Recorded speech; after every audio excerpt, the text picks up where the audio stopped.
Quand Lyautey refusait d'algérianiser le Maroc. Chronique de Bernard Lugan. Le journal électronique Le 360, dans son édition du 30 novembre 2021. En ces temps de réécriture de l'histoire et d'analyse des événements du passé, à la lumière des idéologies d'aujourd'hui, il n'est pas inutile d'évoquer la politique marocaine d'Hubert Lyautey.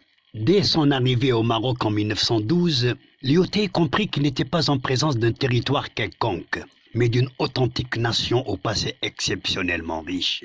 Il exprima clairement cette réalité en 1916, je cite, « Alors que nous nous sommes trouvés en Algérie en face d'une véritable poussière d'un état de choses inorganiques, où seul le pouvoir constitué était celui du Dey turc effondré dès notre venue, au Maroc, au contraire, nous nous sommes trouvés en face d'un empire historique et indépendant, jaloux à l'extrême de son indépendance, rebelle à toute servitude, qui, jusqu'à ces dernières années, faisait encore figure d'État constitué, avec sa hiérarchie de fonctionnaires, sa représentation à l'étranger, ses organismes sociaux. À côté de cet état-major politique, il existe également un état-major religieux qui n'est pas négligeable. » Fin de citation. À cette déclaration culte du maréchal Hubert Lyautey, rappelée ici par Bernard Lugan, sur la différenciation entre un État marocain séculaire et une entité politique algérienne créée par la France, déclaration que j'ai d'ailleurs habillée en image comme vous venez de le voir, je rappellerai à mon tour comment cette Algérie d'aujourd'hui fut créée par la France et par qui exactement. Écoutez et regardez également en image. Le départ, c'est le point zéro de l'histoire algérienne, carrément. Un vide politique national, une incohérence sociale dominante, l'absence d'un État indépendant, un néant tout court. Voilà ce que disent unanimement sur l'Algérie les grands témoins de l'histoire, de différentes tendances et provenances, de diverses sciences et croyances. En effet, l'État algérien n'existait pas, ni avant l'arrivée des Français, ni durant leur présence coloniale. Il n'y a jamais eu un État algérien souverain, ni dans le sens classique conventionnel westphalien, ni au vu du droit international contemporain. Ces renseignements n'émanent pas de ma fiction, ils ne dérivent pas non plus d'un conte ou d'un songe. C'est une vérité certaine que nous dévoile l'histoire de la bouche même de ceux qui l'ont créée ou façonnée. Elle s'impose à la mémoire, une fois apprise, comprise ou admise. Laissons donc parler les annales et les documents. Écoutons les aveux de ceux qui inventèrent l'Algérie au XIXe siècle et les témoignages de ceux qui furent associés à son décollage dans la deuxième moitié du XXe siècle. En effet, c'est un Français militaire, le général Schneider, ministre, secrétaire d'État à la guerre qui, dans une lettre datée du 14 octobre 1839, je dis bien une lettre datée du 14 octobre 1839, adressée au maréchal Malvalé, gouverneur général de l'Algérie, officialisa à ce pays son nom de baptême. Voici les extraits principaux de cette décision contenus dans la correspondance en question, dont je donne lecture, le texte exposé sous vos yeux sur l'écran. Monsieur le maréchal, jusqu'à ce jour, le territoire que nous occupons dans le nord de l'Afrique a été désigné dans les communications officielles, soit sous le nom de possession française dans le nord de l'Afrique, soit sous celui de l'ancienne régence d'Alger, soit enfin sous le nom d'Algérie. Cette dernière dénomination, plus courte, plus simple et en même temps plus précise que toutes les autres, m'a semblé devoir dorénavant prévaloir. Je vous invite en conséquence à prescrire les mesures nécessaires pour les diverses autorités et généralement tous les agents qui, à un titre quelconque, se rattachent au service civil ou militaire de notre colonie, substitue le mot Algérie aux dominations précédemment en usage. Recevez, monsieur le maréchal, l'assurance de ma très haute considération. Fin de citation. Cette officialisation d'appellation constituait en quelque sorte une confirmation d'acte de naissance de l'Algérie, 9 ans après le débarquement colonial français, en mettant fin à la présence ottomane. Mais elle certifiait aussi le rattachement total de cette colonie nord-africaine à la France, comme partie intégrante de son empire.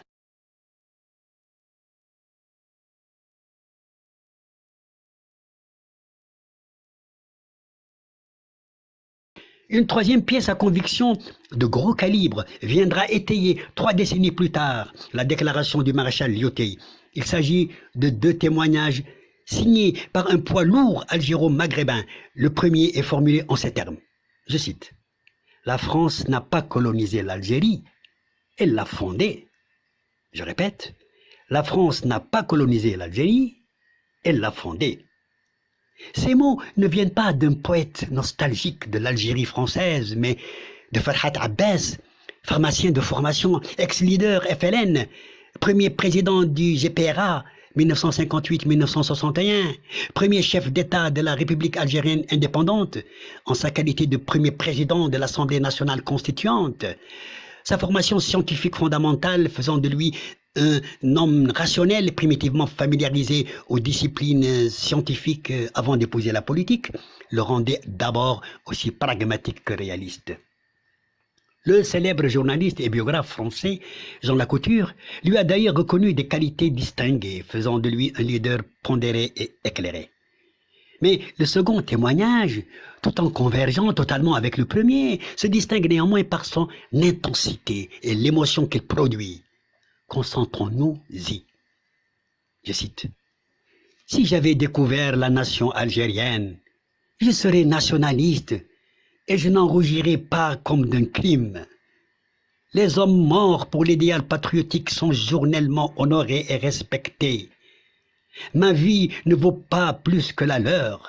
Et cependant, je ne mourrai pas pour la patrie algérienne. Parce que cette patrie n'existe pas.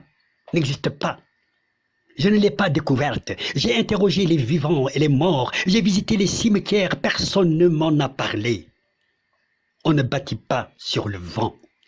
On ne bâtit pas sur le vent. » Fin de citation. On ne bâtit pas sur le vent, a-t-il dit. Le vent? Voilà à quel point le leader du mouvement révolutionnaire algérien était sceptique, même à la construction d'un État algérien après le départ des Français. Oui, à ce point, fut-il angoissé de voir un État algérien post-colonial autant en emporte le vent. Cela étant dit, un État n'est pas l'équivalent d'une tribu, autant que celle-ci n'est pas synonyme d'une famille. C'est à la lumière de cette dialectique développée que l'on pourrait saisir in fine qu'une poussière dans le vent, c'est l'Algérie auparavant. C'est la conviction conjointe Hubert Lyautey et Farhat Abbas, exprimant le verdict de l'histoire devant une vaine tentative algérienne boumedieniste de falsifier l'histoire. Revenons à présent à la chronique brûlante de l'historien français Bernard Lugan sur les témoignages cruciaux de Lyautey concernant l'ancienneté, la grandeur et la splendeur de l'État marocain né des Idrissides, dans le contexte universaliste et assimilateur dans lequel baignait alors la colonisation française. Lyautey constitue une grande et profonde originalité. Son action procéda en effet d'une constante qu'il y eut toujours à l'esprit et qui était que le protectorat français sur le Maroc n'était qu'un état transitoire, provisoire, devant inéluctablement aboutir à l'indépendance. Ce que voulait Lyautey, c'était, dans cet intervalle de temps, doter le Maroc, qu'il aima passionnément, de tous les atouts nécessaires à son entrée dans la modernité. Sa politique n'eut donc pas pour but d'affaiblir l'État marocain, mais tout au contraire de le renforcer. Peu de temps avant sa mort, faisant le bilan de son action au Maroc, il écrivit ces lignes qui résument bien sa personnalité. Je cite « Au fond, si j'ai réussi au Maroc, c'est pour les raisons mêmes qui me rendaient inutilisable en France. J'ai réussi au Maroc parce que je suis monarchiste et que je m'y suis trouvé en pays monarchique. Il y avait le sultan, dont je n'ai pas cessé de respecter et de soutenir l'autorité. J'étais religieux, et le Maroc est un pays religieux. » Fin de citation.